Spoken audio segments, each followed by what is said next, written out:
Évangile de Matthieu, chapitre 13. Ce même jour, Jésus sortit de la maison et s'assit au bord de la mer.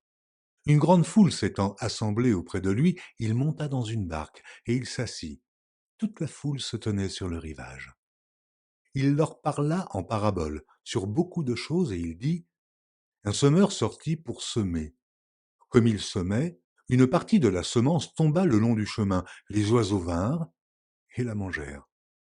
Une autre partie tomba dans les endroits pierreux, où elle n'avait pas beaucoup de terre. Elle leva aussitôt parce qu'elle ne trouva pas un sol profond. Mais, quand le soleil parut, elle fut brûlée et sécha, faute de racines. Une autre partie tomba parmi les épines. Les épines montèrent et l'étouffèrent. Une autre partie tomba dans la bonne terre. Elle donna du fruit, un grain 100, un autre 60, un autre 30. Que celui qui a des oreilles pour entendre, entende. Les disciples s'approchèrent et lui dirent, pourquoi leur parles-tu en parabole? Jésus leur répondit, parce qu'il vous a été donné de connaître les mystères du royaume des cieux, et que cela ne leur a pas été donné. Car on donnera à celui qui a, et il sera dans l'abondance. Mais à celui qui n'a pas, on ôtera même ce qu'il a. C'est pourquoi je leur parle en parabole, parce qu'en voyant, ils ne voient point, et qu'en entendant, ils n'entendent ni ne comprennent.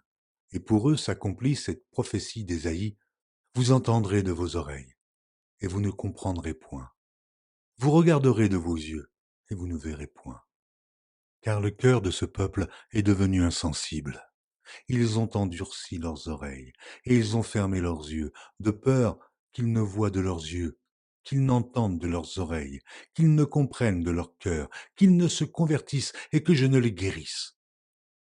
Mais heureux sont vos yeux, parce qu'ils voient, et vos oreilles, parce qu'elles entendent. Je vous le dis en vérité, beaucoup de prophètes et de justes ont désiré voir ce que vous voyez et ne l'ont pas vu, entendre ce que vous entendez et ne l'ont pas entendu. Vous donc écoutez ce que signifie la parabole du semeur. Lorsqu'un homme écoute la parole du royaume et ne la comprend pas, le malin vient et enlève ce qui a été semé dans son cœur. Cet homme est celui qui a reçu la semence le long du chemin. Celui qui a reçu la semence dans les endroits pierreux, c'est celui qui entend la parole et la reçoit aussitôt avec joie. Mais il n'a pas de racine en lui-même, il manque de persistance. Et dès que survient une tribulation ou une persécution à cause de la parole, il y trouve une occasion de chute. Celui qui a reçu la semence parmi les épines, c'est celui qui entend la parole, mais en qui les soucis du siècle et la séduction des richesses étouffent cette parole et la rendent infructueuse. Celui qui a reçu la semence dans la bonne terre, c'est celui qui entend la parole et la comprend. Il porte du fruit, et un grain en donne 100, un autre 60, et un autre 30. Il leur proposa une autre parabole, et il dit, le royaume des cieux est semblable à un homme qui a semé une bonne semence dans son champ, mais, pendant que les gens dormaient, son ennemi vint, sema de l'ivraie parmi le blé, et s'en alla. Lorsque l'herbe eut poussé et donné du fruit, l'ivraie parut aussi. Les serviteurs du maître de la maison vinrent lui dire, Seigneur, n'as-tu pas semé une bonne semence dans ton champ? D'où vient donc qu'il y ait de l'ivraie? Il leur répondit, c'est un ennemi qui a fait cela. Et les serviteurs lui dirent, veux-tu que nous allions l'arracher? Non, dit-il, de peur qu'en arrachant l'ivraie, vous ne déraciniez en même temps le blé. Laissez croître ensemble l'un et l'autre jusqu'à la moisson. Et, à l'époque de la moisson, je dirai au moissonneur, arrachez d'abord l'ivraie et liez-la en gerbe pour la brûler, mais massez le blé dans mon grenier. Il leur proposa une autre parabole et il dit, le royaume des cieux est semblable à un grain de sénévé qu'un homme a pris et semé dans son champ.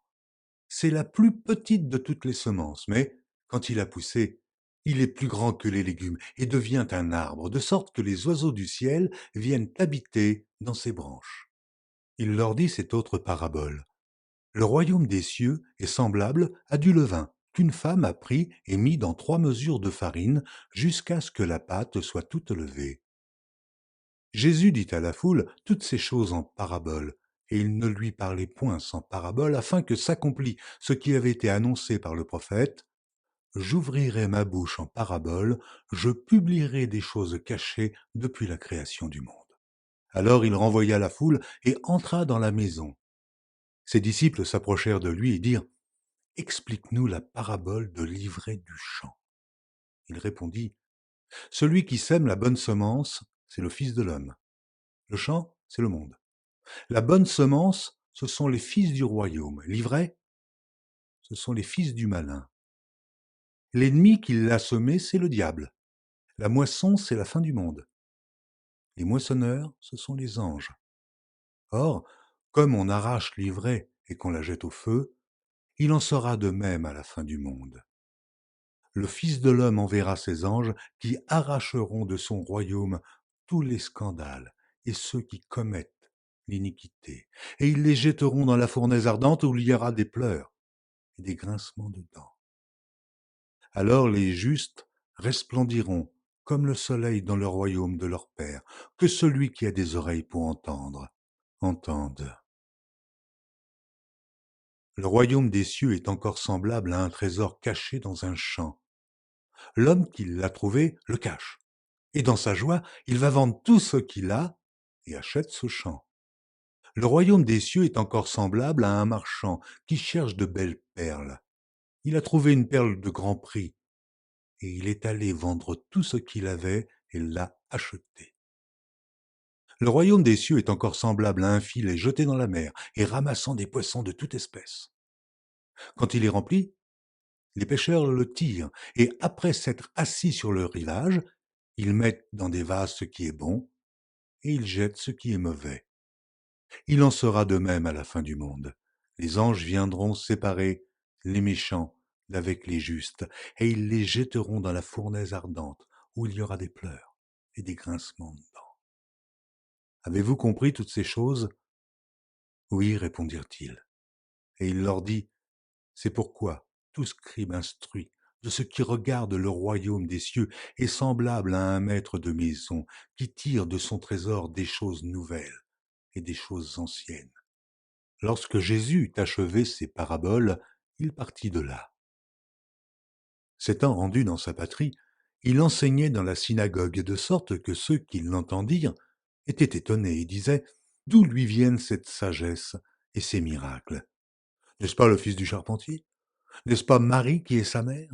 Jacques, Joseph, Simon et Jude, ne sont-ils pas ses frères et ses sœurs? Ne sont-elles pas toutes parmi nous? D'où lui viennent donc toutes ces choses? Et il était pour eux une occasion de chute. Mais Jésus leur dit: Un prophète n'est méprisé que dans sa patrie et dans sa maison. Et il ne fit pas beaucoup de miracles dans ce lieu à cause de leur incrédulité.